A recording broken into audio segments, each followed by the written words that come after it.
हमको ऐसे ही रखोगे क्योंकि आप आ गए तो आप भी। तो प्रभु ने कहा जब तुम 2.5 किलो पा सकते हो तो हम तो 2.5 मन भी पा सकते हैं। बोले हमको ये पता नहीं था कि गुरुदेव के ठाकुर इतने भूखे रहते, पर आप अलग पत्तल में ले लो, अपने पूरे पत्तल में तुम आपको पाने दें। बोले भोग थोड़े ऐसे लगाया जाता है कि तुम अपना रखो, तुम अपना रखो। और बोले आंख मूंद कर तुम बैठो, जैसे तुम्हारे गुरुजी भोग लगाते हैं तो आंख मूंद लेते हैं, अब हम पाएंगे तुम्हारा। तो आंख मूंद लिया, चलो भाई पाओ। सोचा एक आध बाटी पा लेंगे, बीच बीच में खोल के देखता जाता, भगवान सब चाट गए। भगवान बड़े करत विनोद संग बालक भट, हरिवंश महाप्रभु कह रहे, करत विनोद संग बालक भट, मुनिमन ध्यान धरत ने पावत। आंख खोला, बोला आज हमको भूखे रखोगे? बोले जानते हो तुम्हारे गुरुजी ने क्यों भोग लगाने के लिए कहा है? आज एकादशी है, तो तुम्हारे गुरुजी के यहाँ एकादशी रह जाती है, इसीलिए तुमको अमनिया दिया, वहां बनाया नहीं। और तुम्हें रोज अमनिया देंगे, तुम रोज आओगे हम बुलाएंगे तो। अब आप बुलाओगे रोज तो आएंगे नहीं, हम रोज रोज आएंगे। बोले तो ठीक है अगली बार से। बोले गुरुजी आपके ठाकुर जी आए थे, हमारी सारी बाटी खा गए, 5 किलो आज से हम ले जाएंगे, 2.5 किलो आपके ठाकुर जी के लिए, 2.5 किलो अपने लिए। बहुत हंसी आई कि वहां कुंतलों का सब भंडारी का देखो, पूछने की जरूरत नहीं, जितना कह दे दो।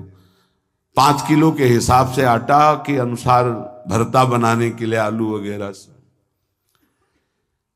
सुबह से गाय लेके निकल जाता, जंगल में छोड़ दिए, उपला में ने आग लगाई, बनाया, वो गोले गोले रख करके, उसमें कोई समय तो लगता नहीं। आग पकी हो तो बहुत सुंदर बाटी बनती। बाटी बनाया, भुरता बना के पत्तल बड़े बड़े जंगल के से, कहा गुरुदेव के ठाकुर पधारो। तो आंख खोल के देखा साथ में सिया जी। उसने कहा ये कौन है? बोले हमारी अर्धांगिनी है। तो कल क्यों नहीं बताया था आपने कि अर्धांगिनी भी है? ये भी पाती है? बोले हमारे जैसा है। जानकी जी बैठ गई, राम जी बैठ गए, बड़ा सकुच में, पर जानकी जी इतनी करुणा वात्सल्य बरस रही थी कि वो कुछ बोल नहीं पाया, बस देखा, ऐसे कहा पाओ गुरुदेव के ठाकुर।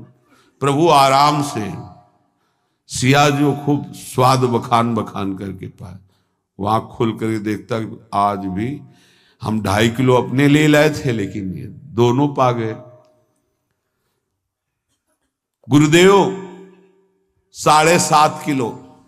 बोले क्यों? आपके ठाकुर की पत्नी भी है ना? कहा है, तो दोनों आए थे। किसी को विश्वास नहीं हो रहा था। दे दो भाई, अरे गाय को खवाएगा, दे दो, कुछ करेगा, क्या कमी है यहां? 7.5 किलो आटा लेकर। अब तो समय लगा, 3 बजे तक बाटी बन के तैयार हुई पत्तल में से। गुरुदेव के ठाकुर पधारो, बस उसको बुलाना होता था कि विनोदी प्रभु। पता नहीं किस रूप में आकर नारायण मिल जाएगा, निर्मल मन के दर्पण में वह राम के दर्शन पाएगा।